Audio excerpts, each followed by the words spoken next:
So here's the deal, Cowboys fans. We've spent a lot of time lately talking about the offense. There's buzz. There's some optimism. And yeah, maybe there's even some valid hope that the run game on that side of the ball is trending up. But today, I've got to flip the script because as much as people want to believe in this defense, especially after all the changes and coaching shakeups, I can't lie, I'm not buying into this run defense turnaround just yet. If anything, I'm even more concerned than I was before. Now, let's not sugarcoat it. The Cowboys' run defense last season was a problem, not just in the sense of, oh, they gave up some yards. I mean, they were a liability when it mattered most. In the big games, in the high-pressure moments, that weakness showed up again and again. We saw the same pattern multiple times. Teams ran right at them, wore them down, and took control.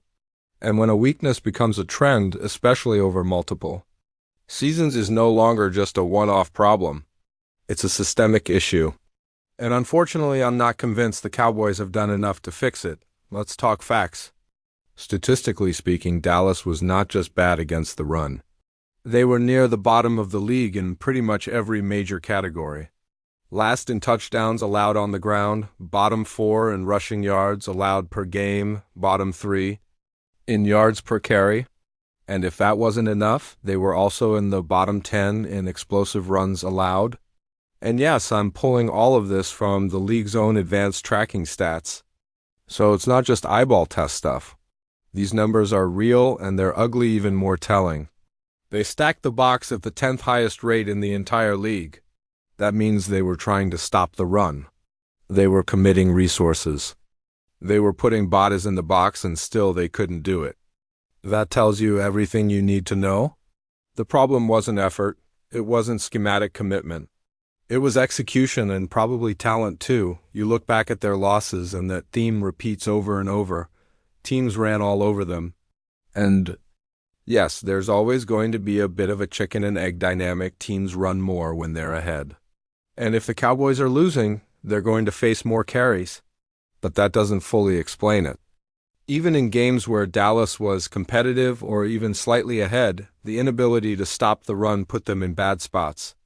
Let me give you some context. In games where Dak Prescott was healthy, so we're talking about full strength Cowboys here, the team allowed nearly 170 yards on the ground per loss. That's not just a red flag, that's a 4-alarm fire. The average opponent ran the ball over 35 times for nearly 5 yards a pop. And only 5 games during that stretch saw Dallas hold an opponent under 4 yards per carry. That is not sustainable football, especially not when you're trying to compete with the best in the league. And it wasn't just the top-tier teams doing this.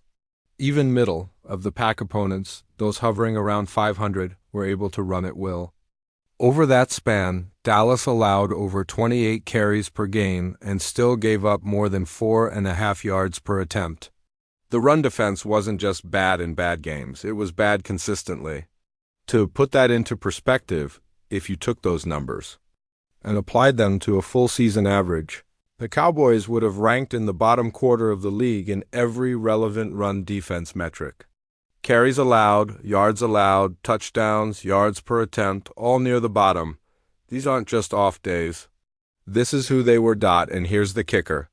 All of this happened despite the fact that opposing teams actually ran fewer inside runs against Dallas than any other team in the league. Let that sink in. Teams avoided running up the gut and still gashed them. That tells you that the edges were a disaster too. And when you dig into the numbers on outside runs, it gets even worse. Dallas faced the most outside run attempts in the NFL last year, and what did they do with those? Gave up touchdowns, gave up explosive plays, gave up huge chunks of yards. It wasn't just a one-sided failure. The entire run defense unit was porous no matter where the ball went. So that leads us to the obvious question. What did they do to fix it? Well, that's where things get cloudy.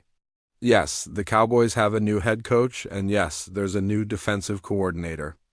And sure, sometimes fresh voices and different schemes can lead to improvement, but the question is whether the personnel matches the vision, because on paper, I'm not sure that upgrades actually are upgrades.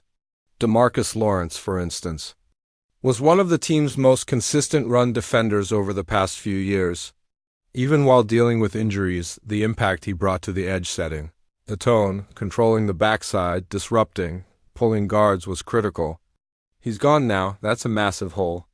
And then there's Jordan Lewis. I know the analytics didn't always love his run defense numbers, but if you watched the games, if you actually saw how he filled gaps and attacked ball carriers, you know how valuable he was.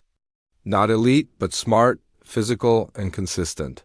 He's gone too to replace them. You bring in Jack Sanborn, who has potential, but hasn't been a full-time starter. Kenneth Murray, an athletic freak, but a guy whose instincts have always been in question, and up front, guys like Solomon Thomas and Dante Fowler, players who, let's be honest, have never been known as run stuffers. Solomon Thomas has been in the league for a while now, and stopping the run has never been his strength. He's disruptive at times, he's active, but he doesn't anchor. Well, and if you're asking him to plug the middle on early downs, that's a recipe for disaster. Then there's Maisie Smith. This is where the concern really ramps up. Smith was drafted to be a rock in the middle, a run stopper, a physical force who could eat up double teams and hold the point of attack. And now suddenly the Cowboys want him to slim down and play more of a penetrating gap shooting role. What are we doing here? It feels like déjà vu, like we're watching the same experiment unfold all over again. Last year we were told Masi was going to shed some weight and become more agile. That didn't work. Now we're doing it again. He's reportedly around 315 pounds now, which is still decent size, but far from the bulldozer profile he was supposed to bring. You drafted a power player, and now you're turning him into something else entirely. And the rest of the depth chart at defensive tackle is not inspiring. You've got guys who are better suited to play the 3 technique, but very few. Who can line up at the nose and actually hold the middle? Jay Tuffle, Denzel Daxon, Perry and Winfrey. These are rotational players at best, and some of them might not even make the final roster. Solomon Thomas, by the way, is listed at 256 pounds.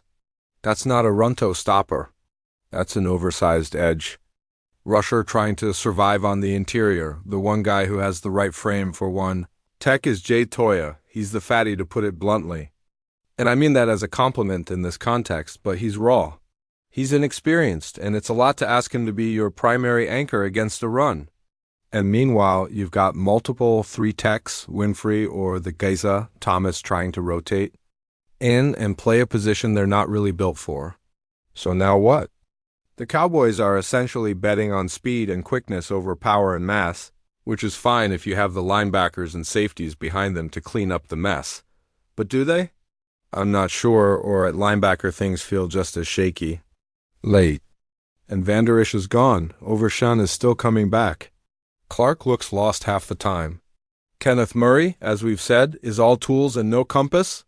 And Sanborn, he's smart, but not exactly a sideline-to-sideline guy.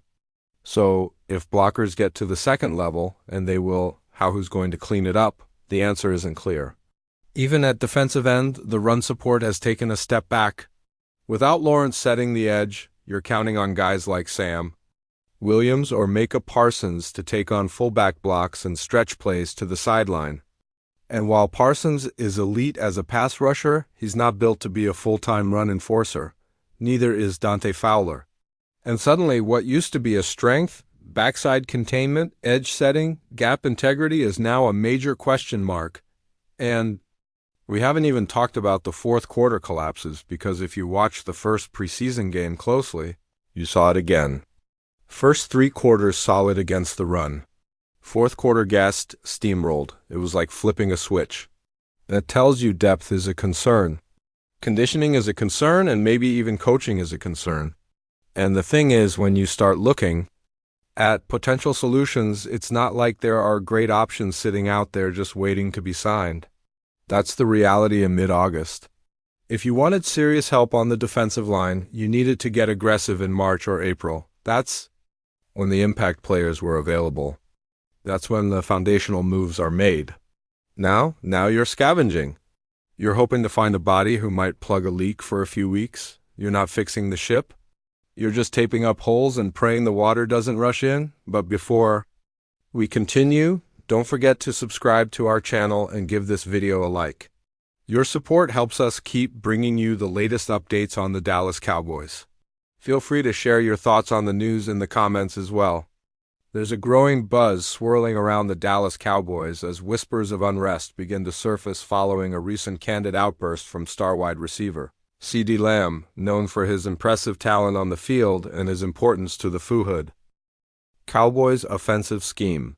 Lamb's startling declaration that "I'm not valued here" has ignited speculation about tensions brewing behind the scenes. This unexpected admission from one of the team's brightest stars hints at deeper issues potentially, pointing to dissatisfaction with an organization's management, coaching decisions, or even the locker room environment. Fans and analysts alike are now buzzing about what this could mean for the Cowboys' future and whether this rift might impact the team's chemistry as the season progresses. The atmosphere around the team seems charged, with some insiders suggesting that Lamb's frustration may stem from feeling overlooked in contract discussions or not being recognized appropriately for his contributions. Others speculate that this could be a response to recent strategic shifts or play calling that doesn't fully leverage his capabilities. The Cowboys have yet to officially respond to Lamb's remarks, leaving room for rampant speculation among media and fans. The star's public airing of grievances only adds fuel to the rumor mill, and it remains to be seen whether this tension will be smoothed over or escalate into a more serious issue affecting the team's dynamics on and off the field. This unexpected revelation from CeeDee Lamb seems to have stirred a pot that many had hoped would remain calm, especially considering his pivotal role in the Cowboys' offense. The timing of his statement is particularly intriguing, arriving just as the team is gearing up for crucial matchups that could define their season. Such comments from a key player can have ripple effects, potentially undermining locker room unity or causing distractions during practice and games.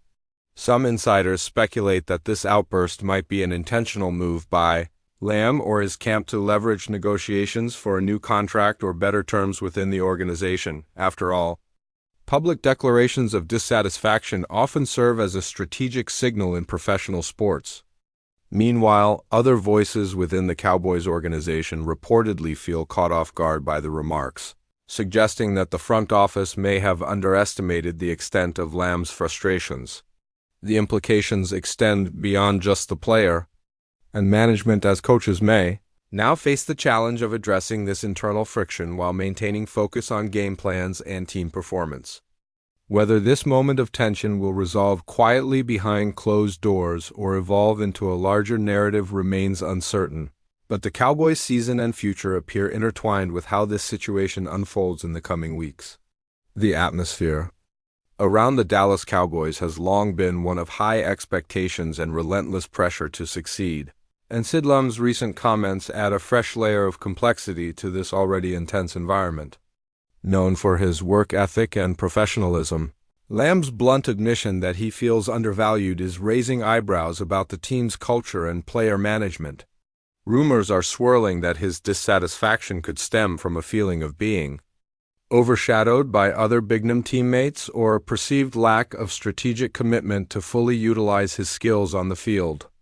Moreover, some suggest that the coaching staff might be struggling to balance the egos and ambitions of their star players, leading to an uneasy dynamic that could spill over into public statements like this one. The Cowboys fan base, renowned for their passion and loyalty, is now divided between those who support Lamb's courage to speak out and others who worry that airing such grievances publicly might hurt the team's unity. The media frenzy surrounding this topic continues to grow, with sports analysts debating whether this situation could prompt a shift in the team's roster or leadership approach. As the Cowboys navigate these choppy waters, the question remains whether the franchise will rally together or face prolonged internal discord, potentially impacting their quest for playoff glory. In the wake of CeeDee Lamb's striking declaration, the Dallas Cowboys organization is reportedly facing an internal reckoning that could influence both the team's strategic direction and its public image. Behind closed doors, sources suggest there's a scramble among executives and coaches to address the root causes of Lamb's discontent, recognizing the importance of maintaining harmony with one of their most valuable assets. This situation has sparked speculation that the Cowboys might consider renegotiating contracts or adjusting their player relations strategy to prevent further erosion of trust within the roster.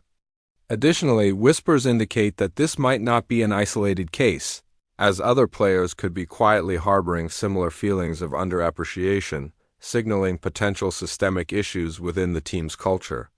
The timing of Lamb's comments also raises questions about the broader dynamics of the NFL's competitive landscape, where star players increasingly use their platforms to voice concerns and demand fair treatment. For the Cowboys, balancing these internal pressures with the external expectations of their devoted fanbase, media scrutiny presents a significant challenge. The franchise's next moves will likely be scrutinized for signs of whether they can successfully manage this crisis or if the unrest will have lasting consequences on their performance and reputation. As the Dallas Cowboys find themselves amid this swirling controversy, the sports world is left pondering the possible outcomes and ramifications of CeeDee Lamb's candid revelation. Could this public expression of dissatisfaction lead to a trade, shake up the coaching staff, or trigger a broader overhaul in the team's approach to player management?